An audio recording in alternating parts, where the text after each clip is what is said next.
Here's two ways of thinking about it. What story are you acting out?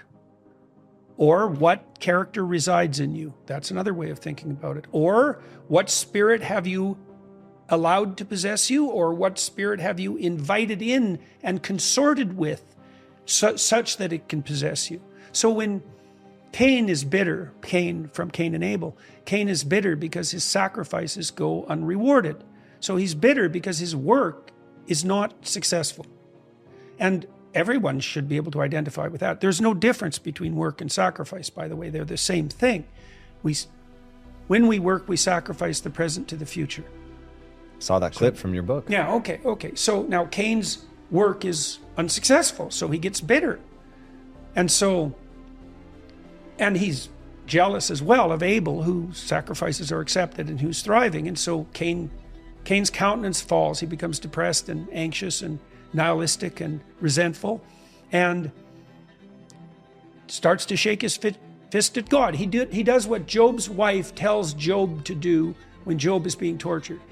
Job's wife says, "Shake your fist at God and die." Well, Cain shakes his fist at God and kills. And so that's even worse. So Cain calls out God, just like bitter atheists do constantly, and they have their reasons, and says, what the hell's going on here? What kind of world did you make? Where I'm breaking myself in half with my labors and nothing is succeeding and everything is bitter and pointless. And God says, if you did well, you'd be accepted. And then he says something much, much worse, which you figured out already.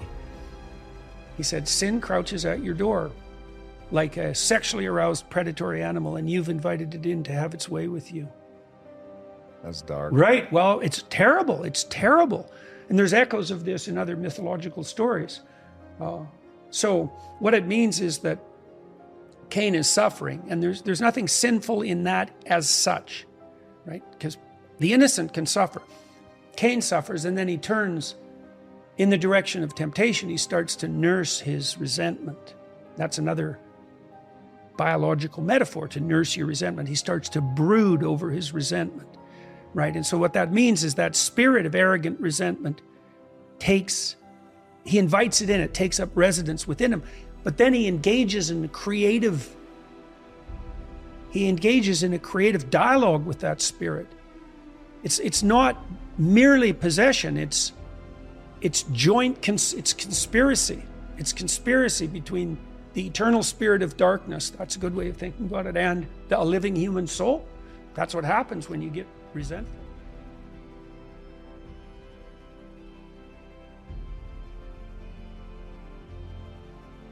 Do you think men are being taught to be weak right now? Yes, definitely. No, it's worse than being taught. They're being enticed toward that in every way. Tell me more. And punished for not doing it. Well, they're enticed towards it by, the insistence, for example, that there are modes of less worthy being than the masculine, let's say, because masculinity itself is toxic to its core, a manifestation of patriarchal oppression, that male ambition is nothing but a manifestation of the force of tyrannical power that not only oppresses the oppressed, but rapes the world. Jesus, brutal. So there's that. And then any deviation in that direction, the desire of a 4-year-old boy to play with guns, for example. Well, we have to rub that out. It's like, oh, well, do you? You're going to rub out your son's ability to point and shoot, are you? That's what it'll do his whole life. You're going to go to war with that in your feminine virtue. Toxic masculinity.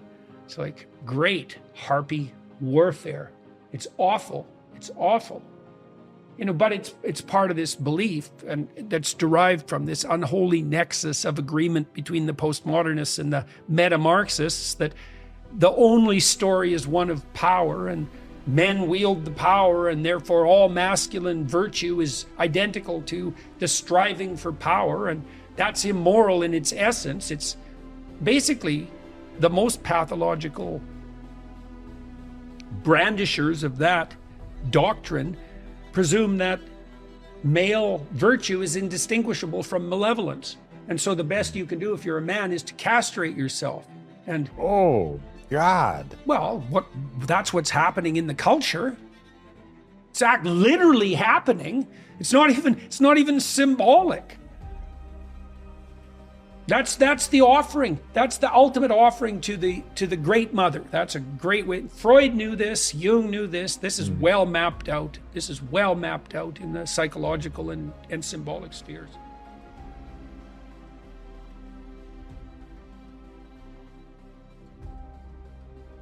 Because I said, look, what I see in the world right now is what it looks like when women become pathological. That the things that are good, nurturing, wanting to care for people, when that goes too far, and devouring mother would be your phrase, but it's a perfect phrase. It That's really the does. sin of Eve. That's the eternal sin of Eve. To even clasp the serpent to her breast. My compassion is so overpowering, there's nothing it can't incorporate.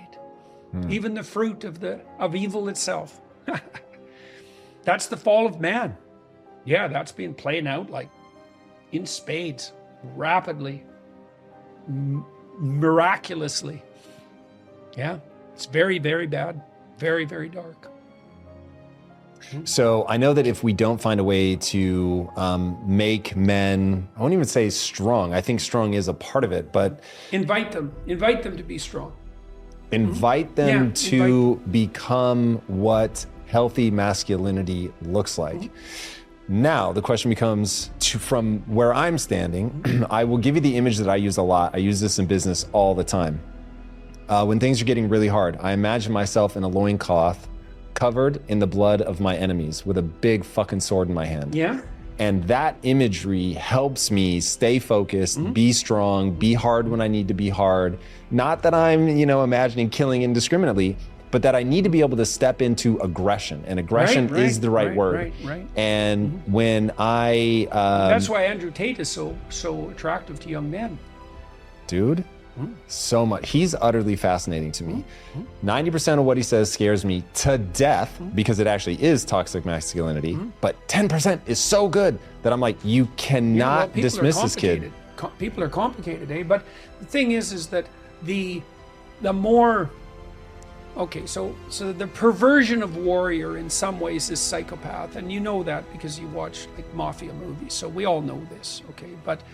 But there's a dreadful attraction in untrammeled aggression for men who are so crushed that they're castrated. That's a good way of thinking about it. So the attraction that the Andrew Tate persona, let's say, has on those young men, there's actually a lot of that that's positive.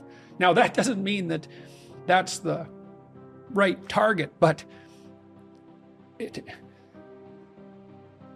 there are creative ways of being wrong that are helpful. Right. Now, you see better examples of that, precisely that, in people like Jocko Willink and David Goggins and Joe Rogan. Like, these are tough guys, but they're not. They don't have the sex appeal, though. That's one thing I'll give Andrew Tate. But that's partly because they don't want it. Yeah, you see, fair. But it isn't that they couldn't have it. Like, it's that they've decided that everything in its proper place. Rogan has a family, so that's where he's put it. And hey, man, good work to him. And that sex appeal that Andrew Tate has, that's the sex appeal of the short-term mater. That's the psychopathic sex appeal. That's the dark tetrad sex appeal. It's shallow, and it will get him in trouble. I mean, it's already got him in trouble. Yeah. And so that's not going to, unless he, wises up, precisely that, it'll get him in trouble.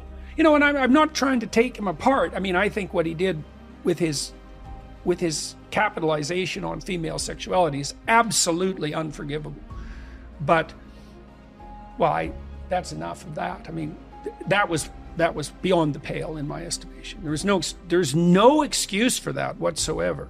Now, if you're a basement-dwelling incel, the mere fact that you could imagine ever doing that, sort of like you imagining yourself, in a loincloth covered with blood, the mere idea that a man, which is what you are, could even manage doing that, having a harem, of women who are offering sexual favors at your beck and call. Well, that's a much higher calling than castrated, obese, resentful loser who can't leave the basement, right? Because that's an even low. I suppose, when you're in the lowest rung of hell, the rung right above looks like heaven. And it's up. It's up. That aggression is very, very necessary. It's very necessary. And sports are a great way of putting that in its proper place, especially team sports. Because you can take that competitive instinct and that instinct to win, that instinct to be competent more deeply, and you can put it in its proper place. And it is an immense source of implacability. Immense.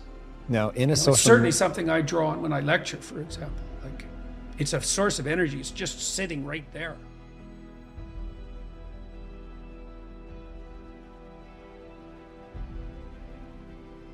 Aggression is a very primordial instinct, and it activates both the positive emotion systems, which are forward moving, and the negative emotion systems that awaken you. It's high stress. Like, there's nothing more stressful than being angry. It's very psychophysiologically demanding. It's very psychophysiologically stressful. But it's also intoxicating. As a form of alerting arousal, in some ways it's unparalleled. And it's great to have it at hand. You don't want to see, the Freudian model with regard to aggression was repression.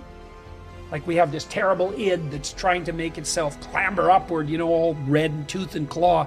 There's some truth in that, but his model of how that was regulated by socialization, it was insufficient.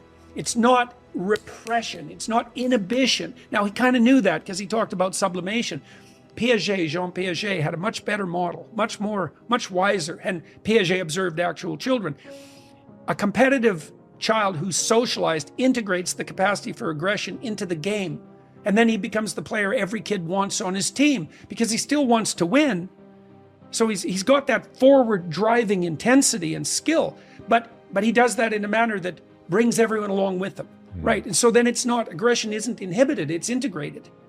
And the more aggression you can integrate, well, the more compelling you are, 100%. Like, that's what women are after. That's because I think the fundamental female hero story is essentially Beauty and the Beast. And a woman is after a civilized beast. Like, literally, that all female pornography has that structure. Civilized beast. And it can tilt a little hard in the beast direction when it gets a little masochistic, and it, can turn a little hard in the civilized direction when it's kind of when it's a romance that tilts more in the direction of friendship. Woody Allen would probably be a good example of that as a character in his own movies. But, you can imagine that there's a range in there where the solution can be offered in a variety of different forms. Yeah, I think you were the one that pointed me to a book that was utterly transformational, A Billion Wicked Thoughts. Yeah, right. What I find really interesting is it isn't just a civilized beast, it is a beast I civilize with my magic hoo-ha, which is what they say in the book. Right. But that I find very interesting and has somehow become controversial. Women probably did the same thing to men that humans did to wolves. That's fucking interesting, man. Tell me more about that. That is really interesting. Well, you want a wolf that's trying to eat you, or do you want a wolf on your side? Well, that's the situation women are in. I found that utterly fascinating, talking about just what men do to get women's attention, the demands that women make. Yeah, literally. That all the things. Everything and anything is the answer to that. 100%. My success is literally tied to my desire to impress my now wife. Then fiance, when I really turned it on, I was like, whoa, I've got to become the correlation between male trappings of socioeconomic success and male reproductive success is it's like 0.7. For women, it's negative. It's zero. It's lower than zero. Like, men don't care at all about men aren't looking in women for what women look for in men. Correct. So, and not a bit even. And that plays out also in the structure of female motivation. Men are very competitive. They'll and in unidimensional in some ways, one-eyed, you might say, right? And there's an immense symbolic level, web of associations around that idea. The one-eyed giant.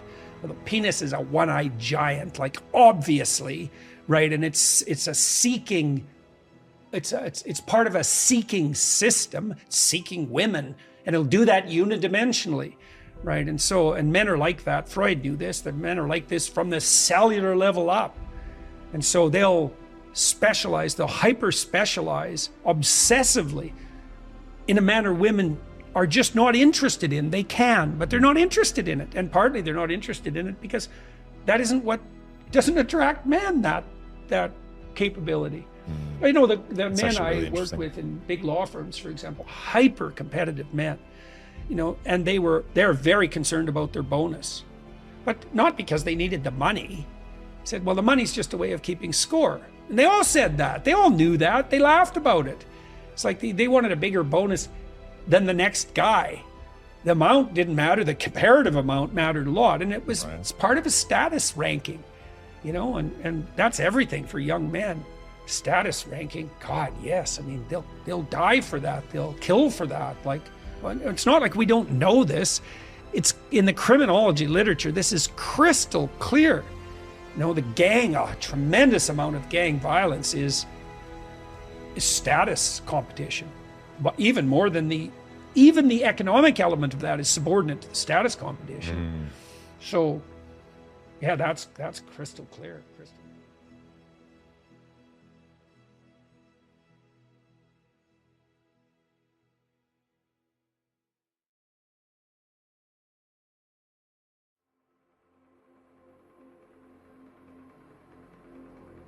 So you can imagine the Spirit of God in the Old Testament makes himself manifest in two forms: calling and conscience. And conscience is what you just described. It's like the guardrails. It's like you're going off the path, So there's fences and warnings on the conscience side. But it's the same thing, and it's the dynamic between. This is what happens in the movie Pinocchio. So Pinocchio is called out into the world. His father is benevolent, a benevolent creator. That's Geppetto. He's called out into the world to make himself manifest, to realize himself, to become real. And there's two things that attract him. He wants to go out and learn and have his adventure. That's the calling. But that has to be allied with the conscience. And the reason for that is the calling alone gets him in trouble. Like, first of all, it entices him to becoming a narcissistic, psychopathic, manipulative actor. That's when he's on stage, right? Then it entices him into lying, to get away with things and to get what he wants. So that's another extension of that manipulation. Then it entices him to become neurotic enough so that he can take a permanent holiday. Then he goes to Pleasure Island where he can engage in hedonism. That's where the slavers are, right? And so that's what just the calling alone, will take him places that are attractive but not appropriate. You need a conscience along for the ride, and that's Jiminy Cricket. Right? And Jiminy Cricket is what bugs you. Exactly, yes. And so that's one of the places you can find your destiny, is in what bothers you. There's going to be an array of things that make themselves manifest to you as callings of your conscience. Those are problems. Those are your problems. Why is that your problem? It's like, well, can you stop thinking about it? Does it bug you all the time? Well, hey, there you go. That's your destiny.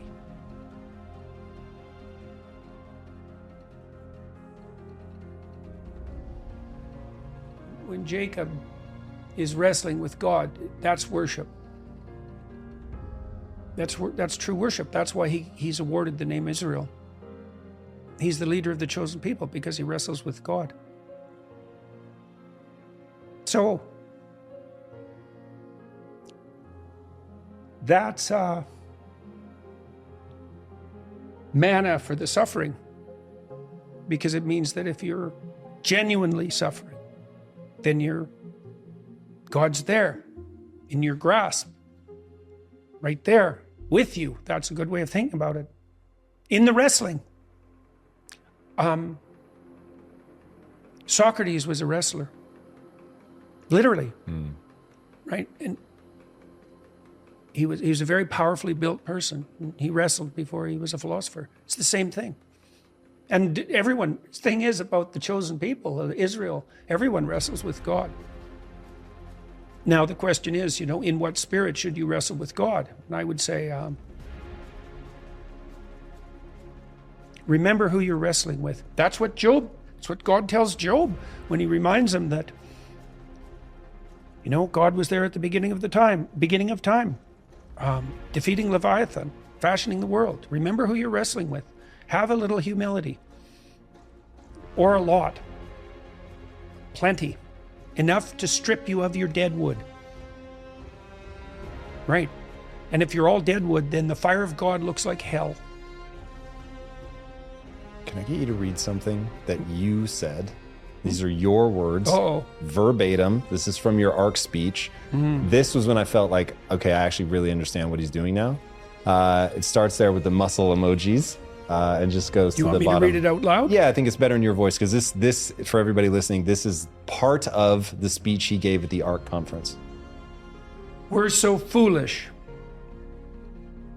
We regard those propositions, religious propositions, as something approximating primitive superstitions, when in fact they're the most brilliant intuitions into the fundamental structure of reality that have ever been offered. We predicated our civilization on those presuppositions. And look at it. It's not so bad. We've brought wealth and plenty to billions of people around the world. We've been struggling uphill properly. And if we were wise and faithful and courageous and responsible, we could continue to spread that to everyone. We could eradicate absolute poverty. We could bring about a time of abundance and opportunity for everyone. And we'll do that. We can do that if we hoist the world on our individual shoulders and operate collectively in this harmonious manner and continue the struggle uphill toward the city of God. And that's the truth. It's the truth. It's not some superstition. It's not some primitive defense against death anxiety. It's not the opiate of the people. It's the call to divine responsibility. And to the degree that each of us acted it out in the confines of our own life, we do what I suggested at the beginning of this conference, which is tilt the world toward heaven and away from hell.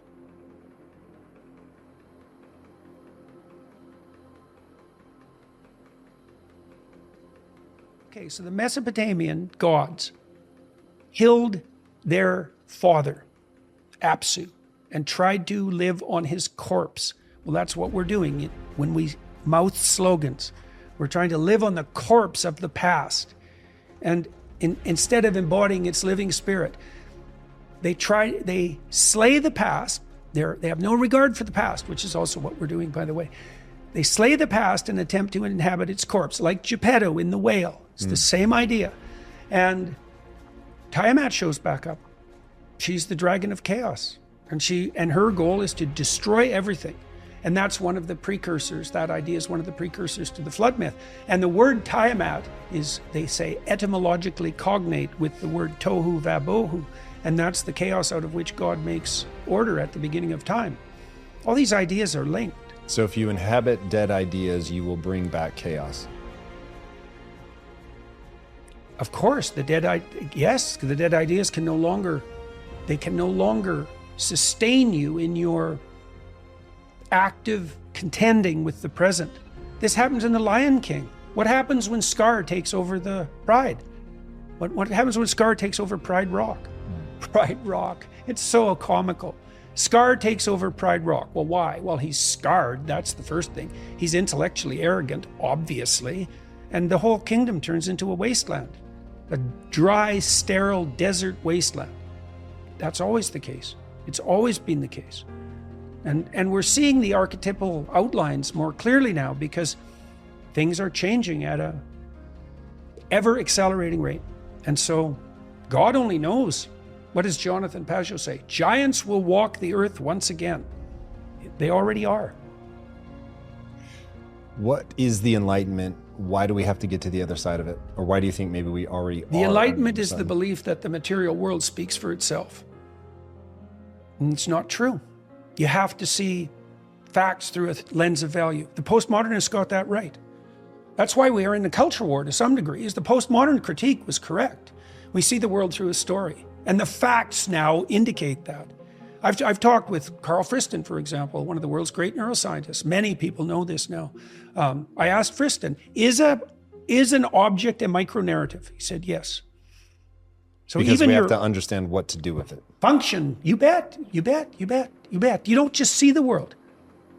You see the value of the world. And you don't see the world and infer the value. You see the value. You see the value.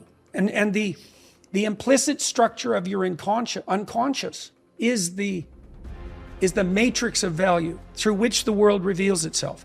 And properly formulated, that matrix has a multidimensional narrative structure that's coherent, that's reflected in the structure of the biblical stories.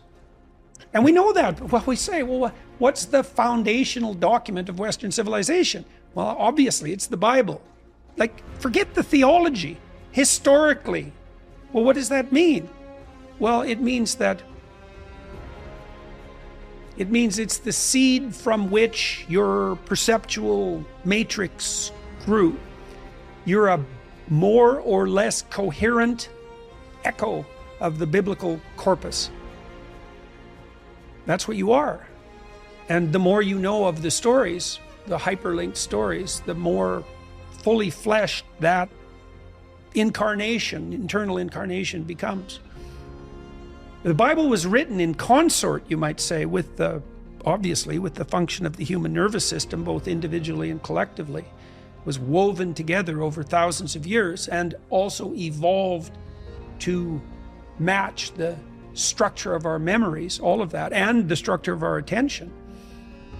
So the postmodernists, when they realized that we saw the world through a story, which was a brilliant discovery and was made in many disciplines at the same time, by the way, they jumped to the next question, which was, well, if we see the world through a story, what is the story?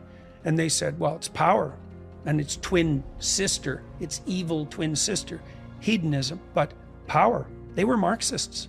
It's all about power. So have it your way. Play with fire. See what happens. Power. I think power is interesting too, because you might say, well, why would you want power? Like, if I could just ask you to walk along with me, why wouldn't I do that? Why would I have to exercise power over you? Well, how about I want you to do something that you don't want to do?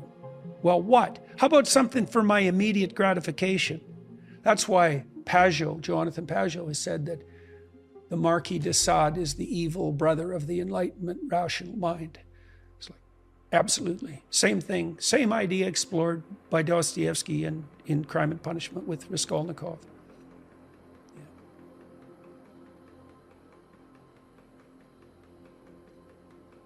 And this is the problem, is that you don't have a choice about your cross exactly. You only have a choice about how you will bear it, because death and hell are coming for you. And that's that. There's no escape from that. And so all you can choose is the manner in which you confront it. And you can do it voluntarily, wholeheartedly, in good faith, with courage, or you can do it any of the insane multiplicity of other ways that clamor for your attention. That's right. My name is Legion, right? There's a reason for that.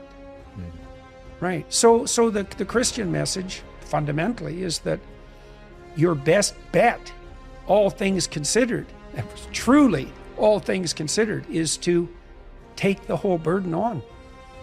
Like eyes wide open. Right? That's what Abraham does, for example, when he goes on his great adventure. And that's what Job does. There are precursors to this idea in the Old Testament stories. It's in some ways fully revealed. That's a good way of thinking about it in the New Testament stories. So Christ's claim is that he embodies the Spirit in the Old Testament. You think that's right? I think that's the simplest explanation. And it has to do, you said already that people can allow ideas to possess them. So what idea should you allow to possess you?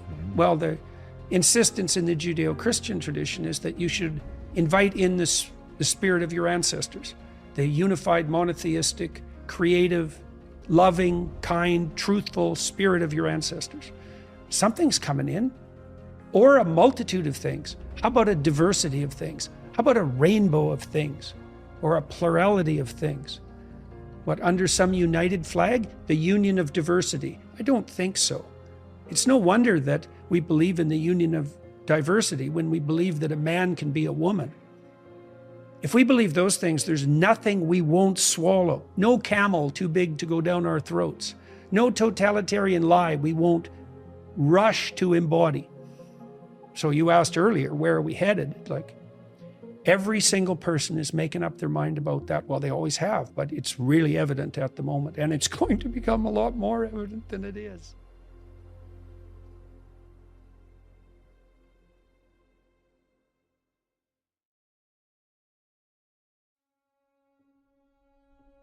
I met a woman once in my clinical practice. Man, this was something. She was as damaged a person as you could hope to contemplate. So she looked like a street person. She'd come to this behavior therapy clinic that I worked in as a student, and she was dressed like a street person. You know, she had this old ratty winter jacket on that was really dirty, and she stooped over.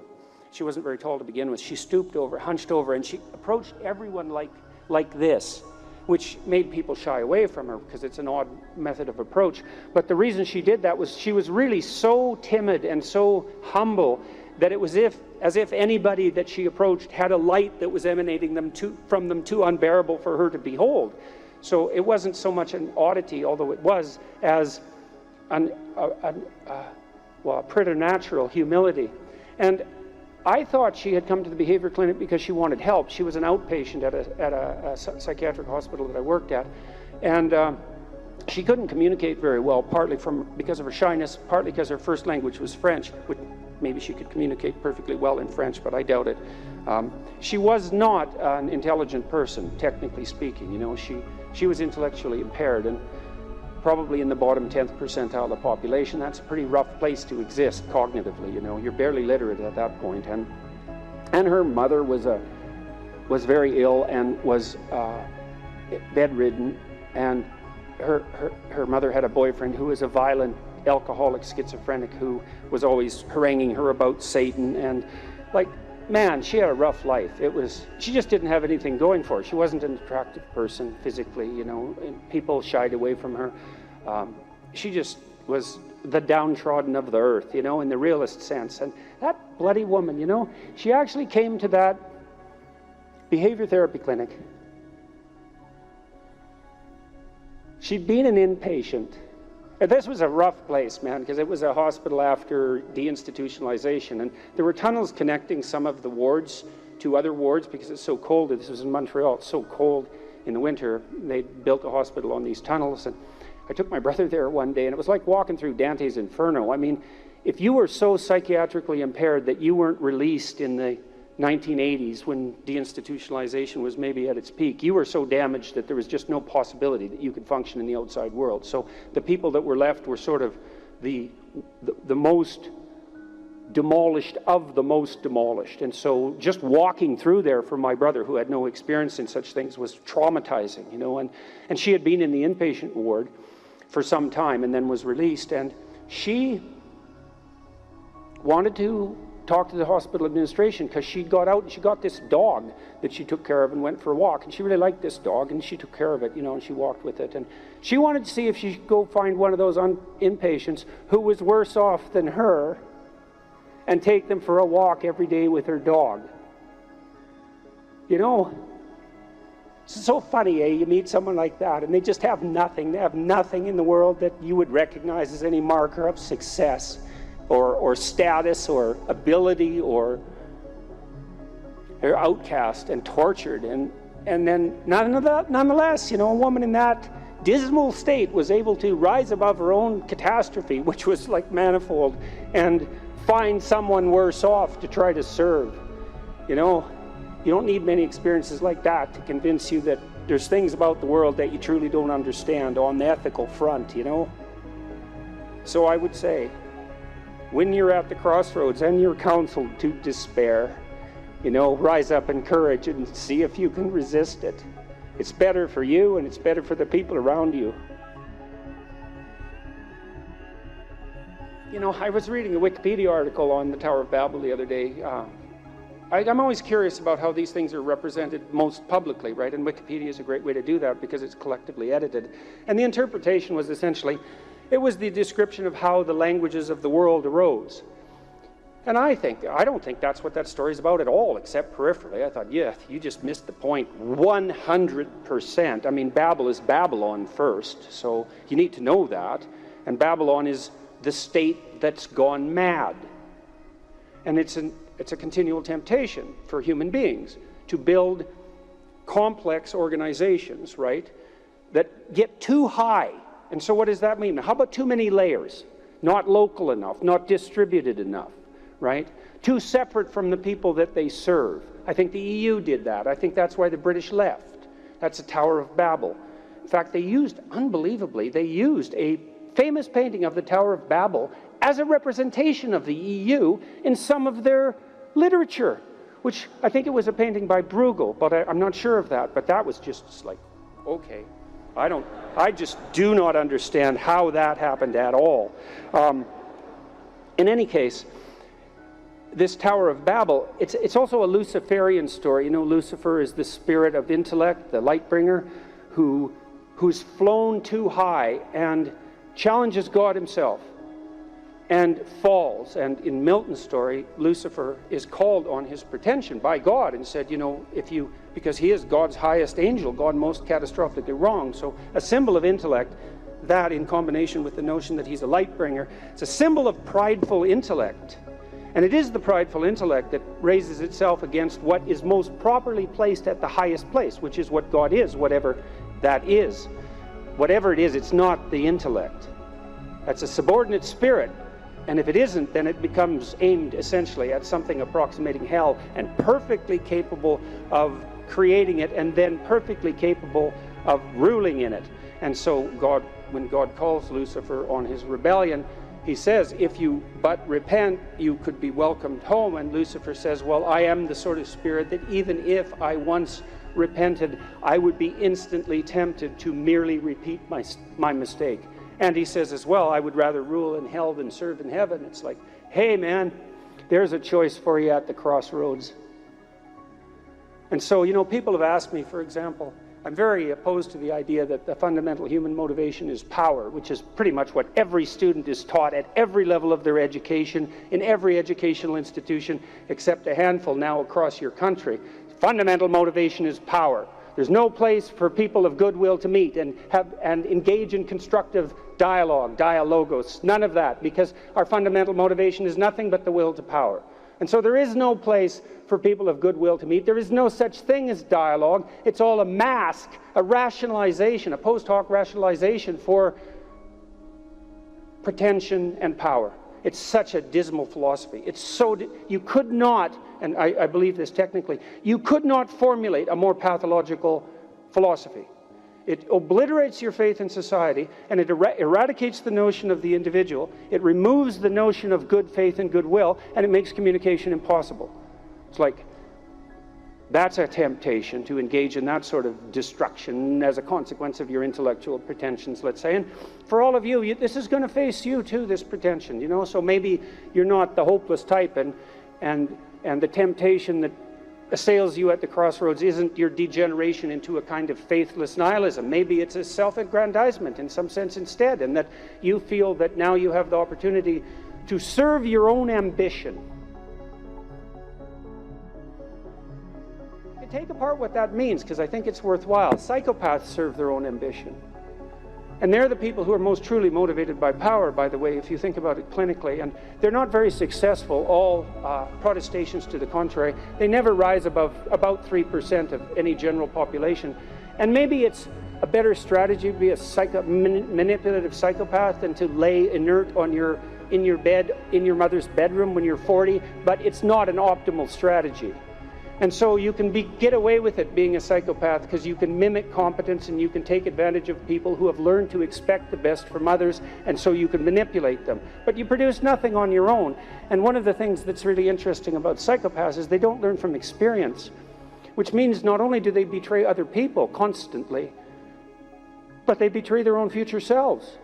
And there's really no difference between your future self and someone else, right? You know, if you're going to act ethically, and this is a very good way of thinking about acting ethically, you act in a way that works for you now, that works for you tomorrow, that works for you next week and next month and next year and in 5 years and in 10 years, and for you and your family and your friends and your broader community, and all of that simultaneously. And that's a place to find purpose in your life, to manage that balancing act simultaneously, and to sacrifice your narrow, self-oriented pretensions, ambition, all of that, the celebration of your own intellect, the construction of your own empire for your own narrow purposes. Part of the reason you shouldn't do that, even though it's tempting in some sense, especially if you have the ability, is because, do you want to rule over hell?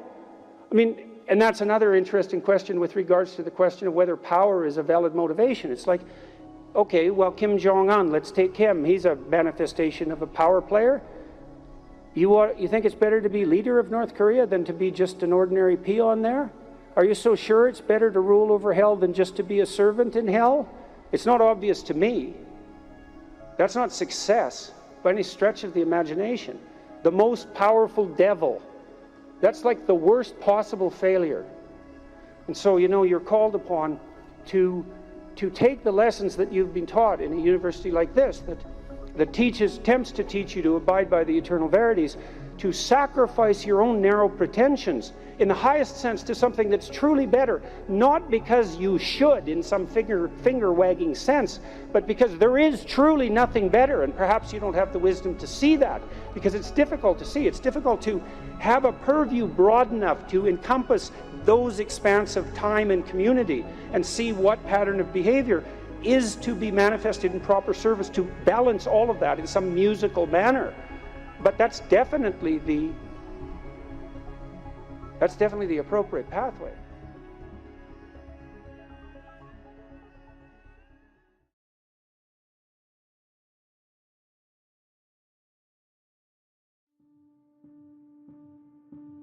I talked to Franz de Waal 2 weeks ago. He's the world's greatest living primatologist, perhaps. And de Waal's work is unbelievably important. It's unbelievably important because he's concentrated on the idea of the alpha male. And you know, we have in popular parlance, we have an idea of the alpha chimp, right? Or the alpha male for that matter. And it's pretty much a postmodern neo-Marxist view of primate sociology. And that is that the biggest, ugliest, meanest male dominates by brute force, and so now he's at the top of the pyramid. And so the implicit claim there from the biologists is that power, those who express power most effectively, power being the ability to compel, those who express power most effectively will dominate the pyramid of dominance, of social hierarchy, and they'll prevail reproductively. Well, that's pretty gloomy, that idea, you know, but people think, well, that's how you look at the world if you're sensible. It's like, well, Franz de Waal's been studying chimps for 30 years, and that's not true. That is not what happens. He told me flat out that frequently small male can become alpha, especially if he has the support of an influential female. And the small male becomes alpha and has the support of the influential female, not because he expresses arbitrary power, but because he's unbelievably good at mutual reciprocation. And so he has friends, and he does things for his friends, and they do things for him, and they trust each other, and he has lots of friends, which also means he has no enemies, which turns out to be really important, because the brute chimps, like the psychopath alphas, they do rule now and then, but they get torn to shreds by their enemies, because you know, they're tough, let's say, and mean, but they have an off day, and two chimps they stomped a week before ally together and tear them, literally tear them into shreds. And so the psychopath chimp types who use power to attain dominance have very short rules and end in a very bloody way. And so de Waal has pointed out, like Piaget did among children, that power is an unstable ethic upon which to base a social hierarchy, even for chimps. And chimps are male-dominated, they have a patriarchal society, and they're relatively brutal. And it doesn't even work for them. It certainly doesn't work for human beings. So whatever is at the apex of the pyramid, it's not, as the bloody Marxists insist, the raw expression of power and exploitation. Wrong. Not the case. Doesn't even work in nature. Doesn't work for rats. Doesn't work for chimpanzees. Certainly doesn't work for people. And then there is a kind of natural ethic that emerges out of that, right? Because with rats and with chimps and other social animals, it varies to some degree from species to species. There's the necessity for something like mutual reciprocity as the basis for successful social organization. And that's something like treat your neighbor like you would want to be treated. So why work 80 hours a week? Well, men will do it, some men, very few. A handful of hyper-competitive men who are obsessed with hitting the pinnacle of the given dominance hierarchy they're in will happily work 80 hours a week, and they'll forego everything else. Relationships, family, children, way in the second category. And so those men are often very difficult to live with too, because they're so obsessed with their career. It's hard to have a relationship with them. And maybe they don't have much of a relationship with their kids, but they're damn good at what they do. And part of that is they're smart and disciplined, and they'll work non-stop all the time. It's like an obsession. And that's the sort of people who run things. Those are the people who run things. Well, they're often also disagreeable too, because you want to manage people? Really? They're not going to like you. And it's not an easy thing to not be liked. And actually, if you're an agreeable person, and women are more agreeable than men, it's quite painful to be disliked. But if you're in a managerial and executive position, the probability that people are going to like you is quite low. Those positions are very stressful, partly because of the interpersonal dynamics, and they're also incredibly competitive. So we've got things backwards in our culture. We're thinking, at least in part, why aren't there more women in positions of power? Wrong question. The right question is, why are there any men at all who want those positions of power? Because it's not just positions of power. You have to be such a knothead to think that. Oh, it's a position of power. It's like, sure, but it's a position of overwhelming responsibility. And if you make mistakes, you're done. Right? It's not like you occupy that position of power and everyone does what they're told all the time and your life is easy. It's like, forget about that. People are on your case to do exactly the right thing all the time, 100% of the time. And maybe you want that, and maybe you don't. So I don't know what people think is these people are all sitting in their offices with their feet up on the desk, smoking cigars and oppressing the world. It's like, that isn't how it works. Those people, they work flat out all the time. So, and it's fine if that's what you want, and some people are like that. They're hyper-industrious people, right? From a trait perspective, no matter where you put them. If you put them in a forest with an axe, they just wander around chopping down trees non-stop, right? Because it's built into them. But if you want to have a balanced life, and you should want that, because the other thing you'll find, and this is God's gospel truth, is that the older you get, if you have any sense at all, the more important your family is to you. Like the utility of your career, maybe that peaks around 35 or 40, and it starts to decline pretty rapidly after that. And what happens, if you're fortunate, you have someone in your life that you love, that you've woven yourself together with, and you have some kids so that you have something to do from the time you're 50 till the time you're 80. And so it's a real mistake. It's a barren future without children, man, I can tell you that. It's a real mistake. And so we do a terrible job of say, putting that image forward and saying, well, yeah, now, because women have access to the birth control pill now and can compete in the same domains as men, roughly speaking, there is a real practical problem here. It's partly an economic problem now, because when I was roughly your age, it was still possible for a one-income family to exist. Well, you know that wages have been flat, except in the upper 1% since 1973. Why? Well, it's easy. What happens when you double the labor force? What happens? You have the value of labor. So now we're in a situation where it takes two people to make as much as one did before.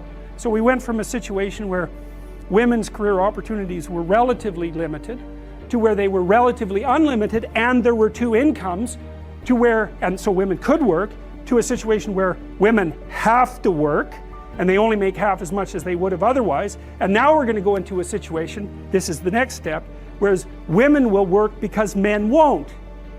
And that's what's coming now. So there was an economist article showing that 50% now of boys in school are having trouble with their basic subjects. And you look around you in universities, you can see this happening. I've watched it over decades. I would say 90% of the people in my personality class are now women. There won't be a damn man left in university in 10 years, except in the STEM fields. And it's a complete bloody catastrophe. And it's a catastrophe for women, because I don't know where the hell you're going to find someone to have a, you know, to marry and have a family with if this keeps happening. You know, you watch all those rom-coms where there's always kind of a beta male guy who's being real friendly and always failing miserably with the women because basically he's lying to himself and to them. He's a persona, and a persona is the face that you show to the world when you're trying to pretend and to convince yourself and others that you're, I would say harmless, but we could say a good person. But a good person isn't harmless. A good person is capable of, well, maybe a good person is capable of anything, but is willing to hold that in abeyance.